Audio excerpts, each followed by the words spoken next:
Repito mis agradecimientos, presidente. Quiero saludar especialmente también a los organizadores de esta impecable conferencia, al alto comisionado, Monsieur Halimi, sobre todo por habernos enfrentado muy honestamente a un tema que él define como una utopía necesaria, obviamente.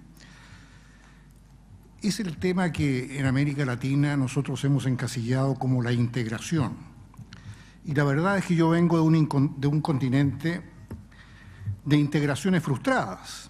Somos muy expertos en integraciones frustradas, hemisféricas, intercontinentales, regionales, subregionales. Incluso llegamos en alguna oportunidad a pergeñar la tricontinental en los años 60, cuando los jóvenes liderados por los cubanos querían acelerar la historia, yendo mucho más allá de la prudencia comparativa de Karl Marx en los años 60.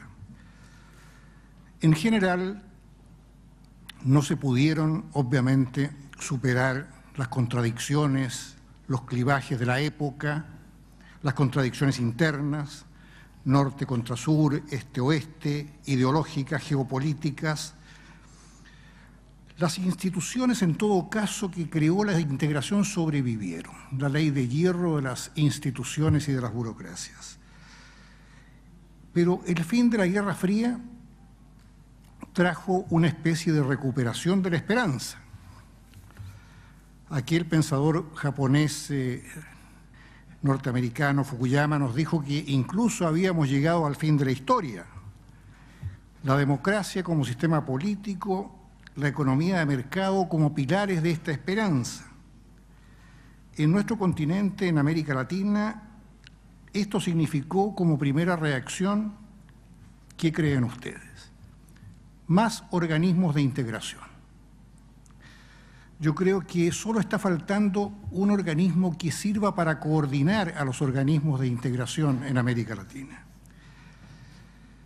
Pero naturalmente la burocracia de la integración nunca ha sido una buena solución, y en esto creo que algunos intervinientes previos han interpretado, han dado luces sobre este problema tan latinoamericano.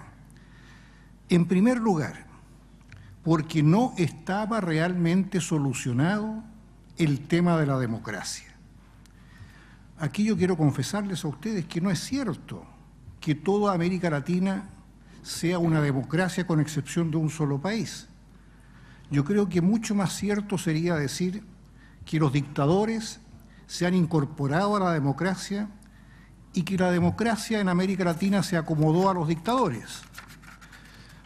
Tanto que se suele usar un juego de palabras en América Latina, que espero sea traducible, que se llama el tema de las democraduras, democracia mezclada con dictadura. Pero en segundo lugar, porque tampoco el mercado era una solución modélica para nuestros problemas. El mercado por sí solo no creaba el mínimo necesario de homogeneidad en la sociedad civil en términos de desarrollo. Bueno, hoy vemos que tampoco lo solucionaban los países desarrollados. Tenemos una crisis, y aquí algún orador ha hablado de las víctimas del modelo económico en Europa. En Estados Unidos también. En este contexto, en América Latina surgió la dimensión oceánica, que es muy interesante. Tal vez la vastedad oceánica disminuye los clivajes ideológicos. Y así, mi país, por ejemplo, se incorporó precozmente con respecto al resto de América Latina a la APEC. Y ya empezamos a incorporar la dimensión Asia-Pacífico a todas nuestras proyecciones internas e internacionales. Después, en estos momentos estamos echando a andar la Alianza del Pacífico entre Chile, Perú, Colombia y México. Con esto corrijo a algún orador previo que incorporó a Bolivia, que no es un país ribereño. Es muy interesante porque esta comunidad o esta alianza del Pacífico incluye a dos países que tienen pleito pendiente en La Haya por fronteras marítimas. Mi país con Perú. Por lo tanto, estamos ante una dimensión oceánica que tiene este sentido de calmar las aguas ideológicas, las aguas fundamentalmente nacionalistas. Ahora, mi país tiene una proyección atlántica. Mi país, por los pasos interoceánicos, está vinculado al océano Atlántico. Inclusive se ha planteado el problema que hemos tenido serias crisis con nuestros hermanos argentinos por el control de los pasos interoceánicos.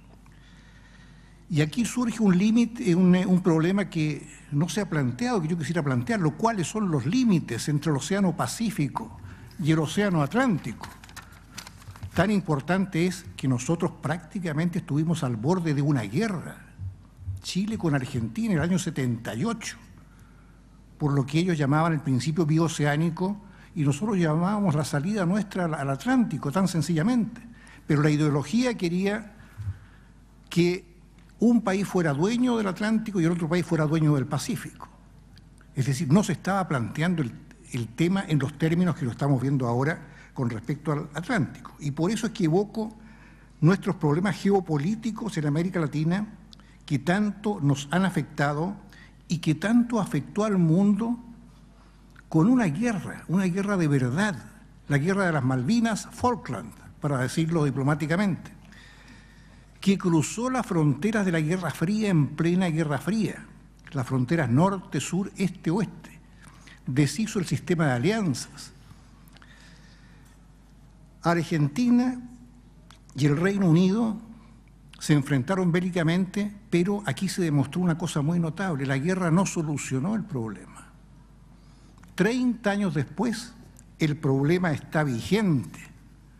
Podríamos decir, algún orador habló aquí de que está apaciguado el tema de los conflictos, pero en un foro como este, en algún momento va a ser obligatorio enfrentarlo, porque si queremos una administración socialmente responsable de los temas del Atlántico, tenemos que tratar un tema que tiene que ver con la paz y con la guerra, con la administración de los recursos naturales, con la libertad de navegación, con los peligros de guerra asimétrica, que es una categoría militar muy interesante para temas que salen de lo común en materia bélica.